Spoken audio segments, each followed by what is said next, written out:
ईश्वर प्रकृति के कण कण में व्याप्त है। ईश्वर प्रत्येक मनुष्य के भीतर निहित है। जो इस सत्य को जान जाते हैं वे कभी भी ईश्वर को मंदिर और मस्जिद में ढूंढते नहीं, बल्कि वे इस सत्य से परिचित होकर कि ईश्वर उनके भीतर ही समाये हुए हैं, उनके अंतरात्मा में हैं, वह अपने में ही मग्न रहता है। वह ईश्वर के प्रेम में मस्त रहता है। आत्मा और परमात्मा, जब आत्मा परमात्मा में लीन हो जाती है तो द्वैत का भाव समाप्त होकर अद्वैत का भाव आ जाता है। तो द्वैत का भाव समाप्त हो जाता है और हम वहाँ देखते हैं अद्वैत भाव कि आत्मा और परमात्मा का भेद समाप्त हो गया और दोनों मिलकर एक हो गए, यानी आत्मा परमात्मा में लीन हो गई। इसी भाव को कबीरदास जी ने अपने एक पद में व्यक्त किया है।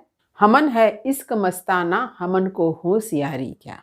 हेलो बच्चों, मैं हूँ आपकी हिंदी टीचर और मेरे क्लास में आप सभी बच्चों का हार्दिक स्वागत है।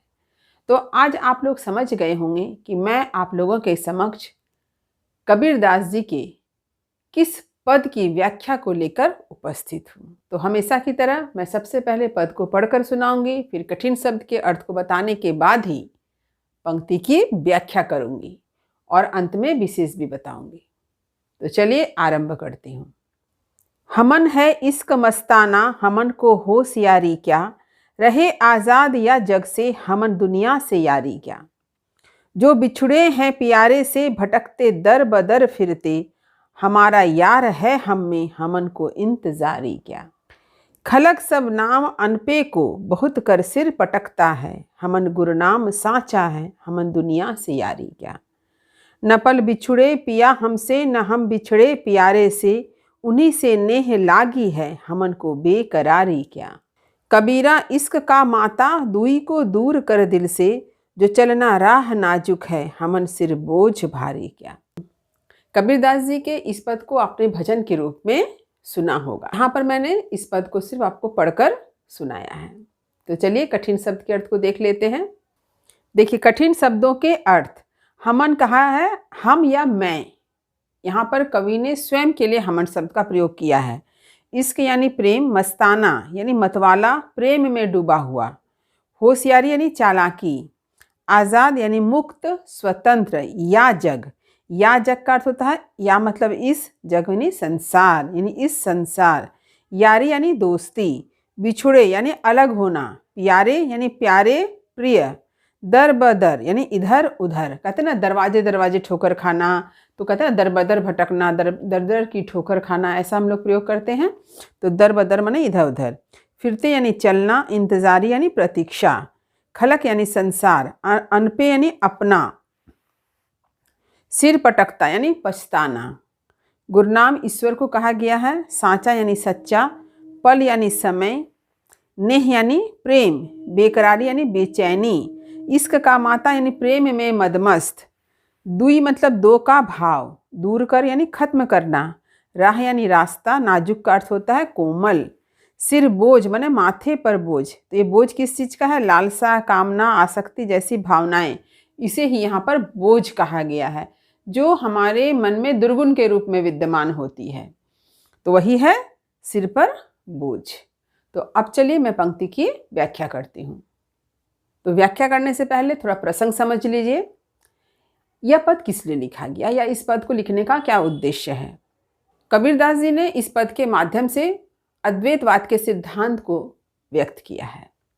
अद्वैतवाद के अनुसार आत्मा और परमात्मा में कोई भेद नहीं है, दोनों एक हैं। जैसे उनका ही एक दोहा है, जल में कुंभ, कुंभ में जल है, भीतर बाहिर पानी, फूटा कुंभ जल जल ही समाना, ये तत्कथ्यो ज्ञानी। यानी घड़े में जल है और घड़े के बाहर भी जल है। और घड़ा क्या है? ये हमारा शरीर है। और यह शरीर जब नष्ट हो जाता है, यानी जब घड़ा नष्ट हो जाता है तो क्या होता है? जल जल में मिल जाता है। ठीक वैसे ही हमारे शरीर रूपी घड़े के भीतर क्या विद्यमान है? आत्मा। जब शरीर नष्ट हो जाता है तो ये आत्मा क्या? परमात्मा में लीन हो जाती है। तो अद्वैतवाद के सिद्धांत को यहाँ पर कबीरदास जी ने प्रस्तुत किया है। इसके साथ ही साथ उन्होंने यह भी बतलाया है कि ईश्वर प्रत्येक व्यक्ति के हृदय में है। घट घट में ईश्वर समाये हुए हैं और जो व्यक्ति इस सत्य को जान लेता है वह ईश्वर के प्रेम में मस्त हो जाता है, डूब जाता है। वह ईश्वर से फिर कोई भेद नहीं रखता, क्योंकि वह यह जान जाता है कि ईश्वर उसके भीतर ही निहित है। फिर वह सांसारिक बंधनों को तोड़कर सांसारिक माया मोह से मुक्त होकर के इस संसार में जीवन यापन करता है और प्रेम की राह पर चलता है, जहाँ पर किसी प्रकार के दुर्गुणों का कोई स्थान नहीं है। हमन है इश्क मस्ताना, हमन को होशियारी क्या। कबीरदास जी ने हमन कहा है स्वयं को, कि वे स्वयं क्या है, इश्क मस्ताना। इश्क यानी प्रेम, प्रेम में मतवाले हैं, प्रेम में डूबे हुए हैं। किसके प्रेम में? ईश्वर के प्रेम में। हमन को होशियारी क्या। और जब वे ईश्वर के प्रेम में डूबे हुए हैं, पगे हुए हैं, तो उन्हें चालाकी से कोई मतलब नहीं है। उनके हृदय में चालाकी जैसा कोई भाव नहीं है। यानी ईश्वर को पाने का रास्ता जो है वह चालाकियों से दूर है, सीधा सरल है। जैसा कि घनानंद जी ने भी कहा है, अति सूधो सने को मारक है, जहाँ नेकु सयानप बांक नहीं। कि प्रेम का रास्ता कैसा है? सीधा है, जहाँ भी जरा सा भी बांकपन नहीं है। ठीक कबीरदास जी ने यही बात कही है कि ईश्वर को पाने के लिए किसी प्रकार की चालाकी जो है काम नहीं आती। आप चालाकी करेंगे तो कभी भी ईश्वर आपको प्राप्त होंगे ही नहीं। ईश्वर को पाने के लिए आपको सहज और सरल भाव से ही ईश्वर की आराधना करनी होगी। अहंकार का परित्याग कर प्रेम के मार्ग पर चलना होगा। रहे आजाद या जग से, हमन दुनिया से यारी क्या। यहाँ पर कबीरदास जी कहते हैं कि ईश्वर उनके हृदय में निहित हैं। वे इस सत्य को जानते हैं, वे ईश्वर के प्रेम में डूबे हुए हैं, इसीलिए वे आज़ाद हैं, मुक्त हैं। किससे? इस संसार से, जग से आज़ाद हैं। सांसारिक बंधनों से, सांसारिक माया मोह के जो जाल हैं उससे वे अलग हैं, उससे बंधे हुए नहीं हैं। इसलिए कह रहे हैं रहे आज़ाद। वे आज़ाद हो चुके हैं, सांसारिक माया मोह के बंधन से आज़ाद हो चुके हैं। हमन दुनिया से यारी क्या। उसे दुनिया से कोई दोस्ती नहीं है। दुनिया से दोस्ती का अर्थ क्या हुआ? दुनिया में जो कुछ भी माया मोह आकर्षण है, लगाव है, इन सारी चीज़ों से उनका कोई नाता नहीं है, उनकी कोई यारी नहीं है, दोस्ती नहीं है। वे निर्लिप्त भाव से इस संसार में रह रहे हैं। उन्हें सांसारिक सुखों की कोई लालसा नहीं है, क्योंकि वे मुक्त हो चुके हैं। किनसे? सांसारिक आकर्षण से, माया मोह के बंधन से। जो बिछुड़े हैं प्यारे से, भटकते दर बदर फिरते। यहाँ पर कबीरदास जी बताते हैं कि यदि किसी का कोई प्रिय यानी प्यारे यानी कोई प्रिय बिछुड़ जाता है, यदि किसी व्यक्ति का कोई प्रिय बिछुड़ जाता है तो वो क्या करता है? दर दर भटकता है, उसे ढूंढता फिरता है कि उसका प्रिय कहाँ चला गया, वह उसकी खोज करता है। लेकिन कबीरदास जी ऐसा नहीं करते हैं। क्यों नहीं करते हैं? हमारा यार है हम में, हमन को इंतजारी क्या। क्योंकि कबीरदास जी ने इस सत्य को समझ लिया है कि उनके प्रिय ईश्वर उनके हृदय में हैं। हमारा यार है हम में, यानी ईश्वर उनके हृदय में वास करते हैं। इस सत्य को कबीरदास जी ने जान लिया है, इसीलिए वो कहते हैं हमन को इंतजारी क्या। इसलिए वो इंतजार नहीं करते हैं, दर बदर घूमते फिरते नहीं हैं कि ईश्वर को ढूंढते फिरे मंदिरों में, मस्जिदों में, गिरजाघरों में। वो कहीं ईश्वर को नहीं ढूंढते हैं। ईश्वर को कौन ढूंढता है? जो इस सत्य को जान ही नहीं पाते हैं कि ईश्वर तो उसके हृदय में ही वास करते हैं। इसलिए वो ईश्वर को मंदिरों में, मस्जिदों में, गिरजाघरों में ढूंढते फिरते हैं। लेकिन कबीरदास जी ऐसा नहीं करते हैं, क्योंकि कबीरदास जी तो इस सत्य को जान गए हैं कि उनके हृदय में ही तो परमात्मा का वास है। और इस कारण वो इंतज़ार भी नहीं करते हैं, क्योंकि इंतज़ार किसका किया जाता है? जो आपसे बिछुड़ गए हैं, जो आपसे दूर चले गए, उसका इंतज़ार किया जाता है। लेकिन यहाँ तो उनके ईश्वर, उनके प्रिय तो उनके हृदय में ही रहते हैं।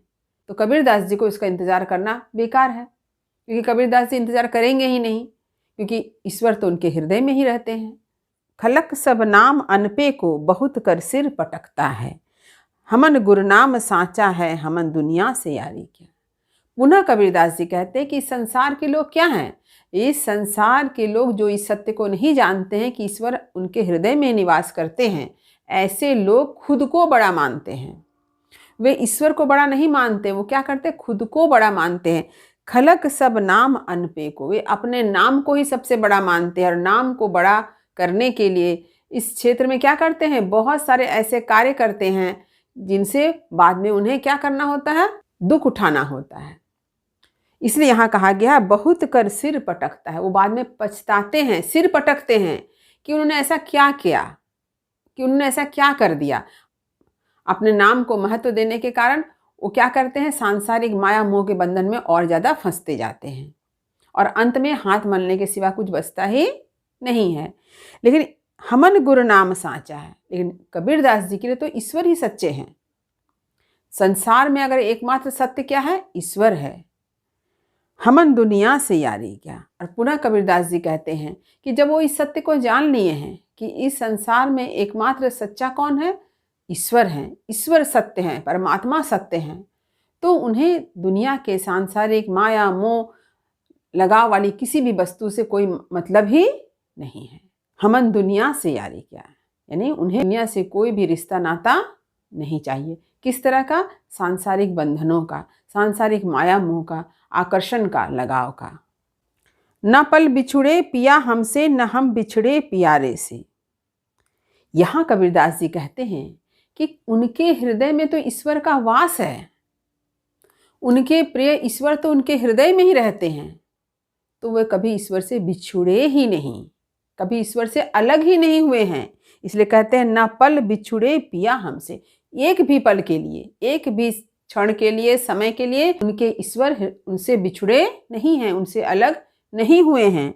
ना हम बिछड़े प्यारे से, और ना कबीरदास जी भी एक क्षण के लिए, एक पल के लिए ईश्वर से अलग हुए हैं, क्योंकि आत्मा और परमात्मा दोनों एक हो गए हैं। आत्मा परमात्मा में समा गई है। उन्हीं से नेह लागी है हमन को बेकरारी क्या। और कबीरदास जी कहते हैं कि किनसे नेह लागी है, यानी किससे प्रेम है? ईश्वर से प्रेम है। उन्हीं से नेह लागी है, यानी ईश्वर से ही उनके हृदय में प्रेम है। तो इसी कारण कबीरदास जी को बेकरारी यानी बेचैनी नहीं है। यानी किसी का प्रिय अगर उनसे दूर हो जाता है तो क्या होता है? उसके मन में बेचैनी होती है, व्याकुलता होती है। लेकिन कबीरदास जी का प्रिय तो उनके हृदय में समाया हुआ है, इसलिए कबीरदास जी को जरा सा भी बेचैनी नहीं है। कबीरा इश्क का माता दुई को दूर कर दिल से, जो चलना राह नाजुक है हमन सिर बोझ भारी क्या। देखिए ये दो पंक्ति बहुत इंपॉर्टेंट है। कबीरदास जी कहते हैं कि वे इश्क का माता, इश्क में मदमस्त हो गए हैं। किसके इश्क में? ईश्वर के इश्क में, ईश्वर के प्रेम में वो डूब गए हैं, लीन हो गए। मदमस्त होना यानी लीन होना। और आत्मा किस में लीन हो गई है? परमात्मा में। तो पहले आत्मा और परमात्मा अलग अलग दो चीज थी, अब क्या हो गई? आत्मा परमात्मा में लीन होने के कारण दो मिलकर क्या बन गया? एक बन गया। तो इसलिए यहाँ कहा है दुई को दूर कर दिल से। जो द्वैत का भाव है, अलग होने का भाव है कि परमात्मा अलग है, आत्मा अलग है, इसे कबीरदास जी कहते हैं इसे समाप्त करना है। आत्मा को परमात्मा में लीन करना है, यानी द्वैत के भाव को हटाकर अद्वैत की स्थापना, यानी अद्वैत का भाव यहाँ पर कबीरदास जी ने अभिव्यक्त किया है कि किस तरह से आत्मा और परमात्मा पहले अलग है, लेकिन जब आत्मा परमात्मा में लीन हो जाती है तो ये द्वैत का भाव समाप्त हो जाता है, दोनों मिलकर एक हो जाएगा। तो द्वैत खत्म हुआ और अद्वैत की स्थापना हुई। तो यहाँ पर इसलिए कहा है दुई को दूर कर दिल से, अपने हृदय से ये दो वाली भावना, द्वैत की भावना को समाप्त करो। जो चलना राह नाजुक है हमन सिर बोझ भारी क्या। कबीरदास जी कहते हैं कि जो चलना राह नाजुक है, यानी जिस रास्ते पर चलना है वह प्रेम का रास्ता, जो कहाँ तक आपको ले जाएगा? ईश्वर तक ले जाएगा। यह रास्ता अत्यंत नाजुक है, बड़ा ही कोमल है, और इस रास्ते पर चलते हुए आप दुर्गुणों को साथ नहीं ले जा सकते। दुर्गुणों को अपने हृदय से निकाल कर ही आप इस रास्ते पर चल सकते हैं। आपको अपने सिर पर बोझ लेने की कोई आवश्यकता नहीं है। तो ये बोझ क्या है? लालसाओं का बोझ, कामनाओं का बोझ, तरह तरह की इच्छाओं का बोझ। ये सारे दुर्गुण, ये सारी दुर्भावनाएं जो आपको संसार की ओर आकर्षित करती है, यही हमारे लिए बोझ है। और इस बोझ को लेकर आप इस रास्ते पर नहीं चल सकते हैं। इसलिए कबीरदास जी ने क्या कहा है? जो चलना रहा नाजुक है, हमन सिर बोझ भारी क्या। कबीरदास जी ने अपने हृदय से इन सारे दुर्गुणों को, दुर्भावनाओं को दूर कर दिया है, उन्हें निकाल फेंका है। इस भाव से संबंधित कबीरदास जी का एक दोहा है, जब मैं था तब हरि नहीं, अब हरि है मैं नाही, प्रेम गली अति सांकरी, तामे दो न समाही। कि प्रेम का रास्ता बड़ा ही क्या है? संकीर्ण है। इस रास्ते पर चलते हुए अहंकार और ईश्वर दोनों नहीं आ सकते। यानी अहंकार का परित्याग करके ही आप ईश्वर को प्राप्त कर सकते हैं। और यदि आप अहंकार अपने हृदय में रखते हैं, अगर आपके हृदय में अहंकार है, तो आप कभी ईश्वर को प्राप्त नहीं कर सकते हैं। तो ईश्वर को पाने के लिए अहंकार का परित्याग करना अत्यंत आवश्यक है। इसी बात को यहाँ पर भी कहा गया है कि जो चलना राह नाजुक है, हमन सिर बोझ भारी क्या। कि ये रास्ता जो है, प्रेम का रास्ता है, ईश्वर तक जाने का जो रास्ता है, ये बड़ा नाजुक है।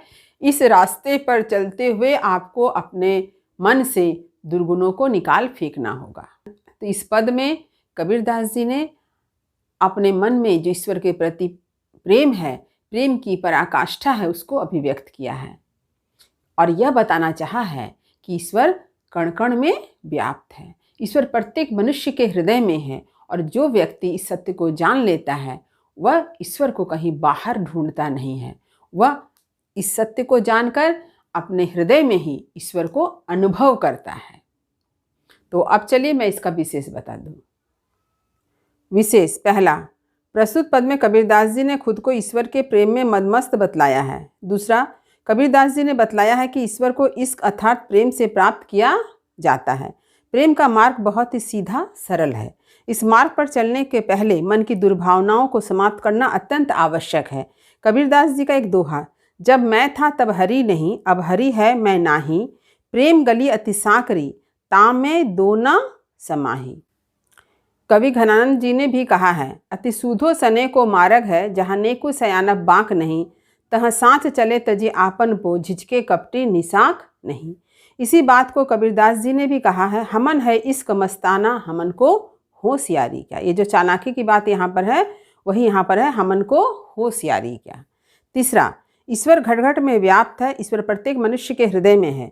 यही कारण है कि जो इस सत्य को जान जाता है, वह हमेशा स्वयं को ईश्वर के साथ मानता है। न पल बिछुड़े पिया हमसे, न हम बिछुड़े प्यारे से। यह भाव क्यों है? क्योंकि कबीरदास जी ने अनुभव कर लिया है कि ईश्वर उनके हृदय में ही वास करते हैं। चौथा, कबीरदास जी ने अद्वैतवाद के सिद्धांत को बहुत ही सहजता से प्रस्तुत किया है कि ईश्वर के प्रेम में मदमस्त होने पर ईश्वर और स्वयं यानी भक्त का दो अलग होने का भेद समाप्त हो जाता है। जैसे जल में कुंभ, कुंभ में जल है, भीतर बाहिर पानी, फूटा कुंभ जल जल ही समाना, यह तत्कथ्यो ज्ञान। जैसा कि कबीरदास जी ने कहा है, कबीरा इश्क का माता, दुई को दूर कर दिल से। तो यहाँ पर भी अद्वैत भाव ही अभिव्यक्त हुआ है। 5 नंबर, कबीर का यह पद गेय है, इसे भजन के रूप में गाया जाता है। छठा, कबीरदास की काव्य भाषा सद्दुकड़ी है। इसमें अरबी फारसी या उर्दू के शब्दों का समावेश हुआ है। जैसे इश्क, मस्ताना, आज़ाद, ये सब क्या उर्दू अरबी फारसी के शब्द हैं। तो उम्मीद करती हूँ कि आज मैंने इस पद के अर्थ को जिस तरह से समझाया है, यह आपको अच्छी तरह से समझ में आ गया होगा। फिर भी यदि कहीं कुछ समझने में दिक्कत हुई हो तो मुझे कमेंट अवश्य करें। और मैं उस छात्र को विशेष रूप से धन्यवाद देना चाहती हूँ जिन्होंने मुझसे यह कहा कि मैडम इस पद का अर्थ आप बताइए। वीडियो को लाइक करें, सभी पढ़ने वाले विद्यार्थियों में इसे शेयर जरूर करें। जो बच्चे मेरे चैनल पर नए हैं वे चैनल को सब्सक्राइब करना ना भूलें, ताकि हर नए वीडियो का नोटिफिकेशन उन्हें समय समय पर मिल सके। तब तक पढ़ते रहिए, जीवन में आगे बढ़ते रहिए। मेरी शुभकामनाएं आप सभी बच्चों के साथ है। धन्यवाद।